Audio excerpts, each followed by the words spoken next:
segment on Pop Chaos called Near Mint Condition.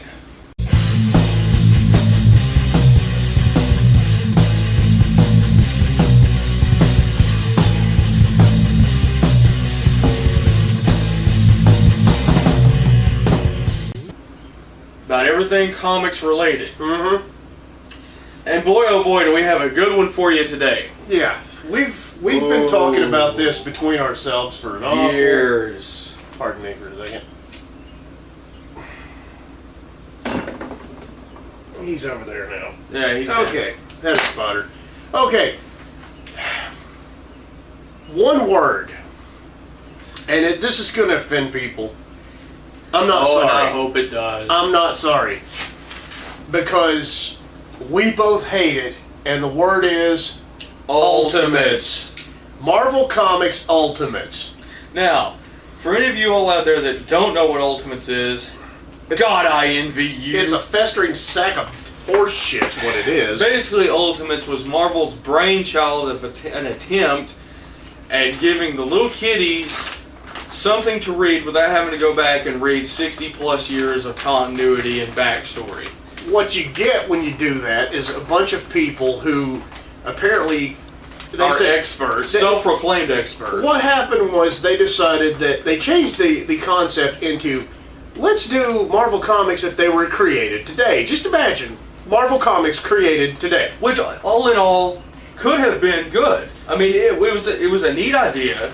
I mean, I could have gotten behind it, but they totally fucked the pooch on this one. Well, not only that, for a long time the merchandise was ultimate. If you've seen Iron Man or Iron Man 2, you've seen Nicholas Fury. You've seen Samuel L. Fury. You've seen a bastardization of him. They decided that they were going to make Nick Fury black and hip and whatever. You know, I don't have a problem with this. I'm not racist. Brian's not racist. We honestly don't care. But the fact that they replaced Nick Fury in the movie with the ultimate Nick Fury was a kick in the balls. Not only that, several characters have been the ultimate version of characters, which we don't particularly care for. Well, I'll go as far as to say that the fact that if you want to make a new black character, a Japanese character, Chinese, Saudi Arabian, I don't care what nationality they are, that's fine. Can I throw a character out? Yeah, go right ahead. But it's not even a Marvel character, but it's a prime example of taking a character and creating an interesting character that just happens to be black, at least in the beginning. All right. Spawn, there you go. Or Shadowhawk. Hey. Both these characters, when they came out, they're non-Marvel, but they were both black characters. But let's go to Marvel. Let's go back to Marvel. Can I throw in a character I always found fascinating? Sure. Night Thrasher from New Warriors. Oh yeah, Night Thrasher was cool. A lot of people, for nobody out there probably even knows who Night Thrasher is. But the point that I was making was, if you're going to make a character and make them black, white, Indian, Arabian, Mexican, whatever, that's fine. Give them redeeming qualities, make them a likable character, make them their own character. You don't take a character that was black and all of a sudden turn them white, or vice versa. Or, change vanilla to chocolate, or strawberry into fudge ripple. It just doesn't happen. And if you do, don't make that the gold standard. Nick Fury, I was offended. You will never see a Nick Fury, the original Nick Fury in a movie.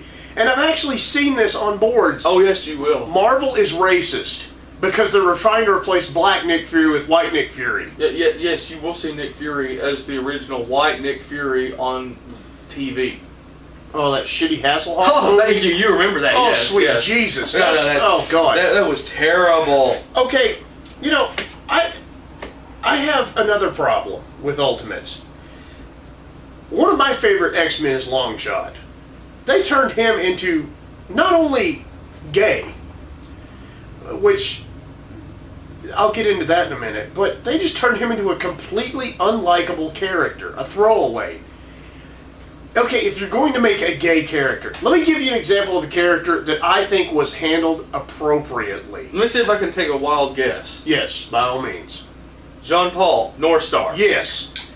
North Star was a character that really, until, and this may surprise people, until he was outed as a gay character was kind of dull, I thought. He was. I mean, I liked his personality. He was.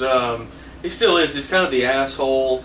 Very pompous. But it gave him some depth. It gave him depth, but if you think about it, I mean, it really expanded his character. And the thing was, to my knowledge, and I've been reading comics for a long time, they never really even indicated his sexuality, his preference, anything like that. I If mean, they did, it was very brief. the point is, they made him gay. That's fine. I have no problem with this.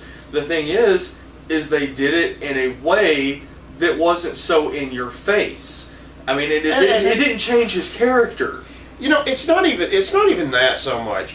It's the fact, if you're going to create a character to be a role model for black children, gay people, whatever, create a character and create a character from scratch that people can get behind. Don't take an existing character and try to shoehorn it in.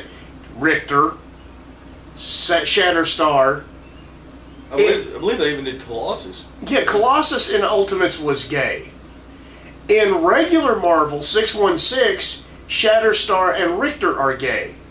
Now, instead of creating a new character that just happened to be gay, they shoehorned two regular characters that had no inclination of being gay at all. It's like one morning they woke up and decided, I'm going to have pancakes and be gay. Well, you know, I even have something to say about that as far as the Richter thing. And it goes along with the whole thing I was saying of, you know, of North Star being gay, which really wasn't a problem. But Richter they flirted with a thing of him having a thing for M. And I know we're probably throwing out characters that people have never heard of because read the fucking comics. They look the Ultimates. But anyway, read the comics. And I'll even throw up here in a second, you know, a picture of the whole the page, you know, between Richter and him. They made them. Then they retconned it again and made them bisexual. Once again, there was no inclination of this at all. To me, they brought in about 24 new X-Men characters over the course of about 10 years when they introduced all these new students. You mean to tell me you can't create a character that is interesting and happens to be gay? You have to take an established character and try to shoehorn them into being gay? You know what I blame? Honestly, and I'm not just saying this because I don't like DC, but I kind of blame DC for this with the whole Batwoman thing. That came totally out of left field. Yeah, and you know, it's related but not really. When Star Trek was on, first season of Star Trek had wrapped up in the 60s, Nichelle Nichols was going to quit. She was a Uhura, for you who have not seen it. She felt like she did not need to be on the show, that it just was beneath, I don't know, she just wasn't happy. Did not feel like she needed to be on the show. Someone told her different, that she needed to stay on the show. That man was named... Look, let me see if I can guess. Please. Let me think. It wasn't William Shatner. No. It wasn't William Shatner. It wasn't, let's see. It wasn't, wow, let me think. Could it be Martin Luther King? Yes. Oh my God! Martin Luther King reminded her that she was a positive black role model for black girls and black boys. Uhura was a positive role model. She was an authority figure. Intelligent. She had a purpose. She had a personality. She was respected. I mean, she played a good part on the show, and I agree, that was a positive role model. At a time when positive black role models were few and far between. Exactly, yes.